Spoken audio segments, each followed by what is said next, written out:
May Muslim po ako. Muslim ka. So may asawa ka po dito sa Pilipinas. Sa Muslim kasi, Yes po. pwedeng mag-asawa hangga't pumayag yung una mong asawa, di ba? Oo. Yes po. So payag na yung una mong asawa na mag-asawa ka. Actually, DJ, hindi naman kailangan ng patnubay ng pangalawa kong asawa.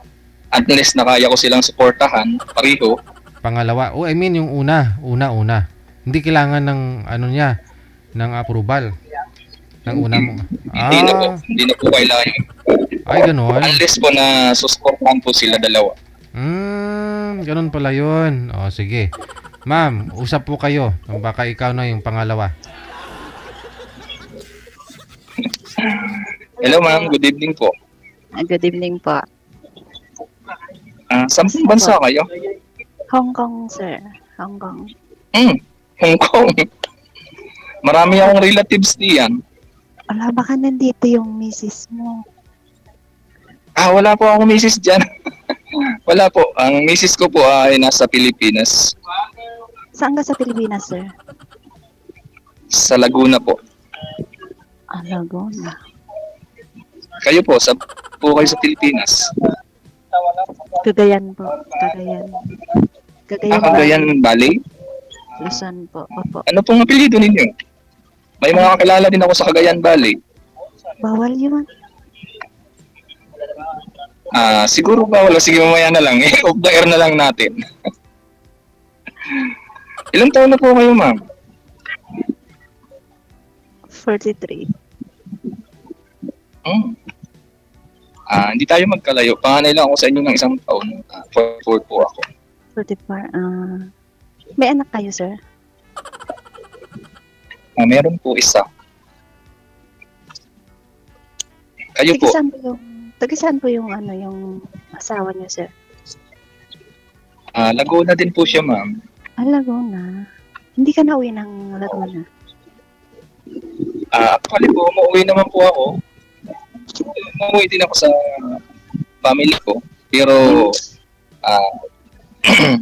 ang valid reason po kaya ako naghahanap ng pangalawang pamilya para sa aking relihiyon. Accept niyo po ba ang pagiging Islam ko? Inshallah. Ano po ba palang relihiyon niyo, by the way? Katoliko po. Actually, ma'am, dati po akong Katolik din. Nagbalik Islam lang ako. 15 years before. Hindi naman porket ako yung nag-Islam ay gagamitin ko yung Islam para makapag-asawa ako ng marami. Kasi mali po yung mindset ng iba na iniisip na porket nag-Muslim ay mag-aasawa ng marami. Sa amin po ay mahigpit din pong pinagbabawal ang mag-asawa ng marami. Unless lang po mayroon kang kakayahan na buhayin yung dalawa mong asawa at walang magiging api sa kanila. Kailangan pantay. Kung ano yung meron yung isa, dapat meron din yung isa. Wala kang itatangi dahil malaking kasalanan po yun pagka yung argabyado yung isa tapos yung isa ay hindi. Ano yun? Pag nagpangasawa ka ng dalawa or tatlo, sama-sama sa isang bahay? Hindi po. Magkakahiwalay po sila. Bawal po sa amin yun na pagsama-samahin sa isang bubong yung tatlo mo o dalawa mong asawa. Kailangan kung may bahay yung isa, may bahay din po yung isa. At kung kailangan ay isang buwan ka dun sa isa, isang buwan ka din dun sa isa. Wala kang itatangi doon na isang linggo dun sa isa, isang buwan dun sa isa. Ganun po ang aral ng Islam. Walang lamangan, ganun. Wala pong lamangan at malaking kasalanan po sa dakilang tagapaglikha pag nanlamang ka sa kapwa mo. Lahat po ba ng Islam, ng Muslim is ganun yung ginagawa, sir? Na kailangan Ano po? Lahat po ba ng Muslim, ganun yung ginagawa? Yung mag-aasawa? Hindi po. Ganun. Hindi po. Karamihan po sa aming mga Muslim, ma'am, ay hindi po nag-aasawa ng marami dahil katotohanan po na sinabi po ng tagapaglikha na kung hindi mo kayang kumuha ng ikalawa, huwag ka nang kumuha. Mas mabuti na ang isa kaysa naman dalawahin mo na may maargabyado ka kasi malaki pong kasalanan yun. So, the reason why bakit po ako naghahanap ng pangalawang pamilya ko dahil po yung aking asawa ay hindi po Muslim. Christian po siya. Ang akin naman po dito, yung magpapatuloy ng aking relihiyon. Kasi, siyempre, hindi naman po panghabang buhay na nandito ako sa mundong ito, ay paano naman kung ako'y maglaho na sa mundong ito, wala pong magpapatuloy ng aking ipinundar na relihiyon. Relihiyon po ang basihan ko. Kaya ako'y naghahanap ng pangalawang asawa. Hindi po yung sinasabing kalokohan lang or whatsoever. Kayo po, may asawa na po ba kayo?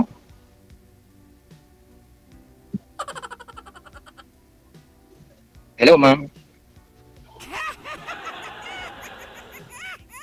Hello po. Wala po kayong boses, ma'am. Wala po kayong audio. Pakibunot po ng jack, ma'am, ng headset, tapos ipasok nyo po ulit. Bunutin mo, sabay pasok.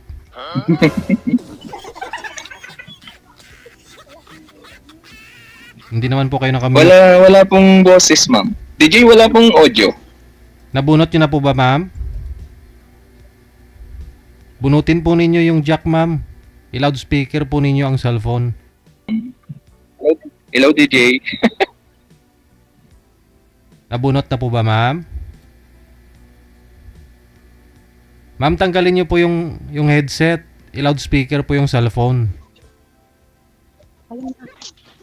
Okay na? Ito na, meron na pa. Okay. Yan, okay. Meron na po akong naririnig. Nabunot na Sorry siguro. po, wala. Di ko Kayo po, ginagalaw. kayo po, ma'am. May pamilya na po ba kayo? Biyuda ako, sir. 3 years. More than 3 years. Tapos, may 3 ako anak, sir. Biyuda na po kayo. Opo. Alam niyo po, sa Islam po, pinakang malaki pong karangalan sa amin yung tumulong kami sa isang biyuda. Paano mo natawag na malaking karangalan mo, sir?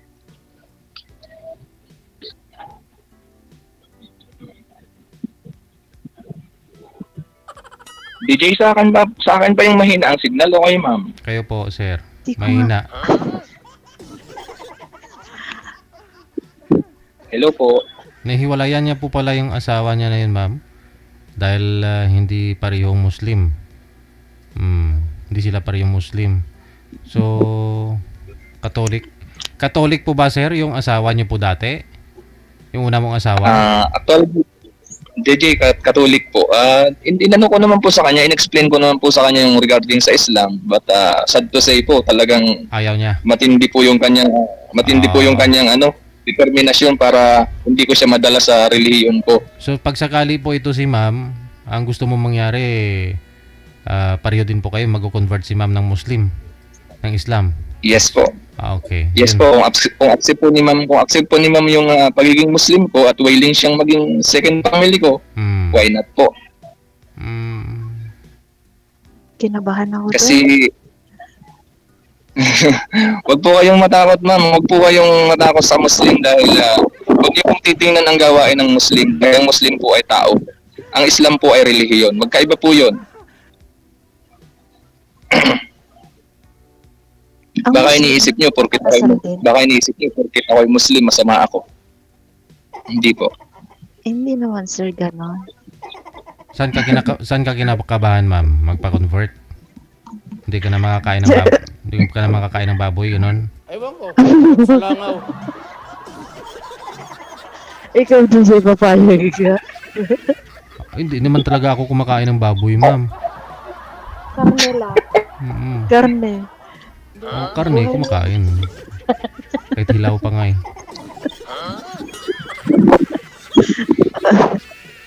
Ba't po kayo kinakabahan, ma'am? Takot po ba kayo sa akin? Takot po ba kayo sa Muslim? Hindi, ngayon lang kasi ako naka-encounter ng ganito, sir. Kaya By the way, ma'am, first time ko rin po ito. First time ko din. Nangulit lang ako kay DJ. So, sa tagal niyo po dyan sa Saudi, sir, wala po kayong nahanap? Actually po, hindi naman po kasi ako yung feeling na nag-iikot-ikot. Kung saan lang po ako nakadestino ng work ko, doon lang po ako. Meron po akong katipan, pero hindi ko po maintindihan ang sitwasyon namin dahil hindi ko po makita yung taong katipan ko. Hindi ko po siya makita. So, para po naglalaro, ako po nasa tamang edad na rin naman ako at gusto ko namang lumagay sa magandang kalalagyan at ayaw ko naman po ng pangit na kalalagyan. So, mas minabuti kong maghanap sa ganito. Siguro kung papalarin na makakuha ng pangalawang pamilya na aking bubuuin para siya magtaguyod ng aking relihiyon at pananampalataya, ay siguro yun po talaga ang kaloob sa akin ng tagapaglikha ng Allah. Inshallah.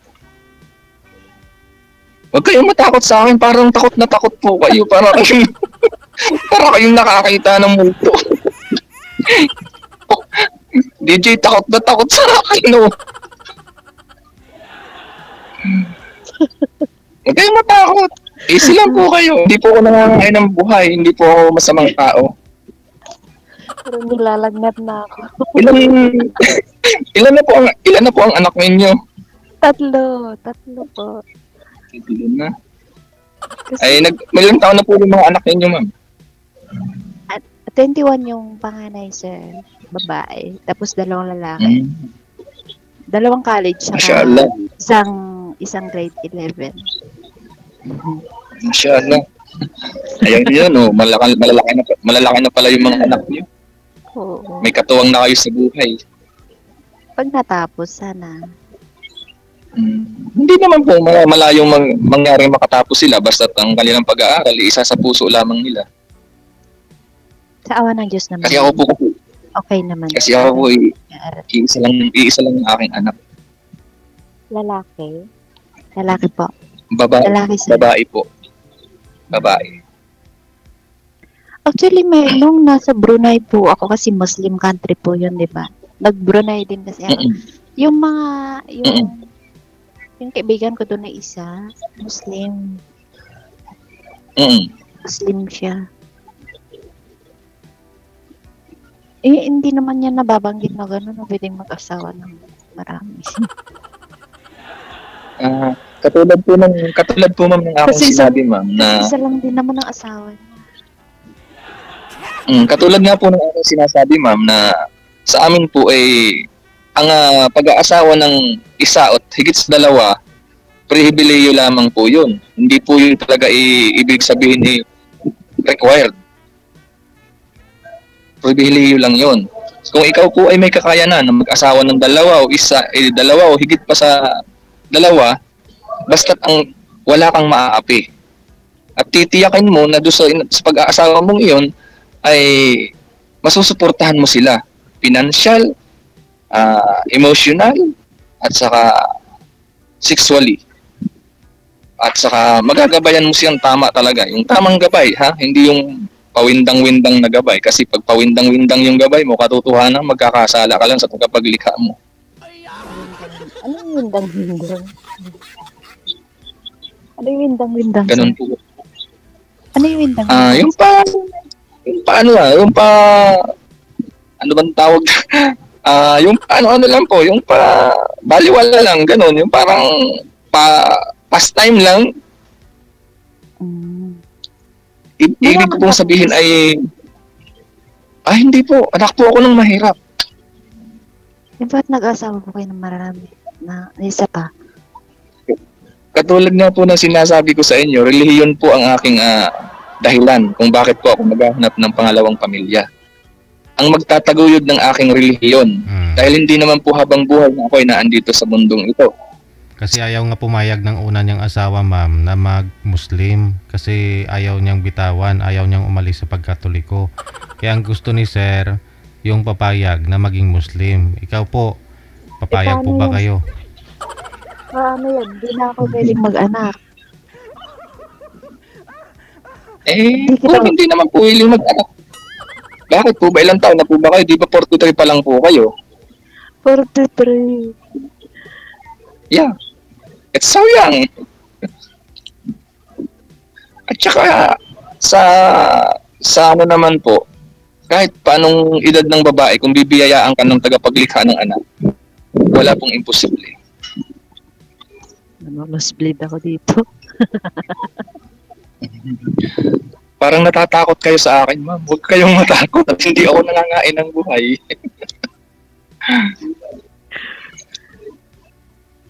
Yun po yung aking valid reason doon. Hindi po ako nag-Muslim para mag-asawa ng marami at hindi ko po ginagamit yung pagiging Muslim ko para makakuha ng maraming asawa. Bakit sa Taliwas Laguna po yung may inyong... Muslim, sir? Sorry po? Sa Laguna may Muslim? Kasi Meron sa po. Laguna- May Muslim sa Laguna. Sa Santa Rosa po. Sa Binyan, sa Santa Rosa, sa Calamba. Kahit po saan may Muslim. Kaya dito sa Quezon City, ang dami na eh. Parami pala kayo, sir. Marami po. Marami po kami. Kung iisipin po ay marami. Katulad din po ng Katoliko. Ano Ng po Christian. yung bawal sa Marami Muslim? din po. Sorry Ano po. yung bawal- Ano po yung bawal sa Muslim? Marami pong pinagbabawal ang Muslim. Unang-una po sa lahat yung limang bisis na pagdarasal ay kailangan maitaguyod mo yun. Ay? At higit po sa lahat ay kailangan gumawa ka ng kabutihan dahil ang kabutihan na pong gagawin mo dito sa mundong ito ay siya lang pong madadala mo sa kabilang buhay. Wala ka pong kayamanan na madadala doon at wala ka rin pong maipagmamalaki doon sa tagapaglikha natin maliban sa mabuting ginawa mo dito sa mundong ito. Yun po ang bawal sa Islam. At bawal din po sa Islam yung mangangaral ka nang wala kang kaya ng mangaral. Kasi maliligaw po ang pinangangaralan mo. Kailangan mag-aral ka po muna before na mangaral ka. Hindi po katulad ng yung iba na wag na po natin banggitin kasi mahirap na. 3 araw lang, pastor na, no? Malupit DJ, ano po? Pwede na magbinyag ng DJ. 3 araw lang nag-Bible study, pastor na. Tapos naging pastor na. Mahirap. Ngayon ma'am, may tanong po ako sa inyo kung masasagot ninyo. Ano yan, sir? Willingness po Okay ba na kayo ba? na sundan ang relihiyon ko kung sakasakali? Ito na nga, nanginginig na nga ako eh. Wala ako billah. Ba't ka natatakot sa akin?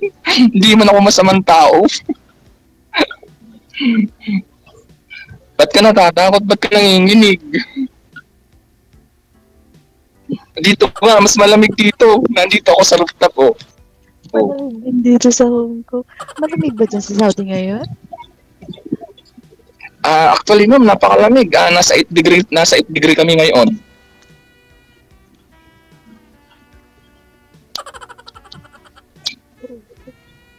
So, wala ka naman sabit.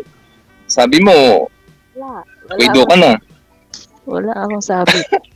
Pero Ang takot pinakang ako sa- malaking tanong dyan, ma'am.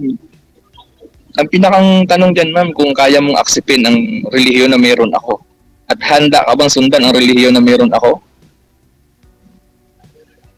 Hindi ko masasagot, sir.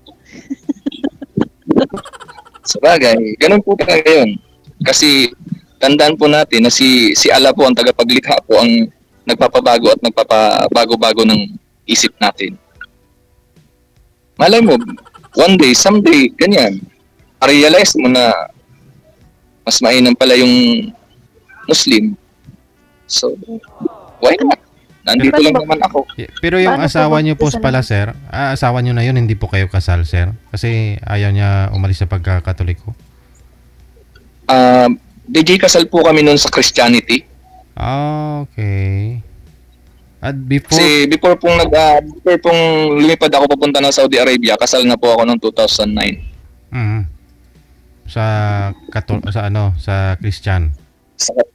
Sa Christianity po, opo. Tapos diyan na po So kayo pagpunta ko po dito, diyan kayo nagpa-convert. pagpunta ko po dito na po ako nagbalik Islam sa Saudi Arabia. At inaral ko rin po ang inaral DJ para lubusan kong maunawaan kung bakit ba ako narito sa mundong ito. Okay. So ngayon napag-usapan na rin po ninyo nitong asawa nyo ang tungkol sa pag-asawa ninyo, tungkol sa anak Opo, ninyo. lagi ko pong pinapangalan yun. Sabi ko sa kanya, sumunod ka kung anong relihiyon meron ako, sumunod ka para may magtataguyod ng relihiyon na meron ako. Dahil pag namatay ako, mamamatay din yung relihiyon na pinundar ko. Ang gusto ko, pag ako lumisan sa mundong ito, may isang Islam na magtataguyod ng relihiyon ko.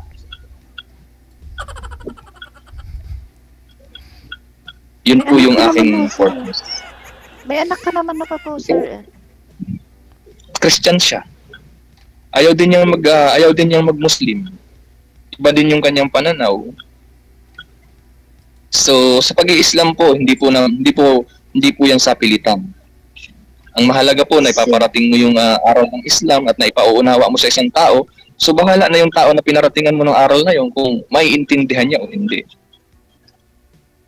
Hindi po sapilitan yun, hindi po. Sorry? Ano po? Yung parents mo po, sir, is Muslim din? Actually po, yung aking nanay ay dugong Moro po. Pero yung aking tatay ay dugong Kristiyano. From Mindanao po yung aking mama at yung aking papa from Quezon Province. So, sa lahi namin, ako lang yung lumutang na ganito. So, may chance naman na mag-alik Islam yung mga parents ko. Pero kailangan na andun ako para gagabayan ko sila kasi mas mainam na andun ako para na nagaguide ko sila sa lahat ng mga dapat nilang gawing alutuntunin. Lalong-lalo na yung pagdarasal. Especially po yung pagdarasal, hindi po talaga pwedeng kalimutan yun. Doon po ang connection natin sa pagkakaglikha. So, kailan ka lang naging Muslim, sir? Pagdating niya ng Saudi, ma'am. 2010. 2012.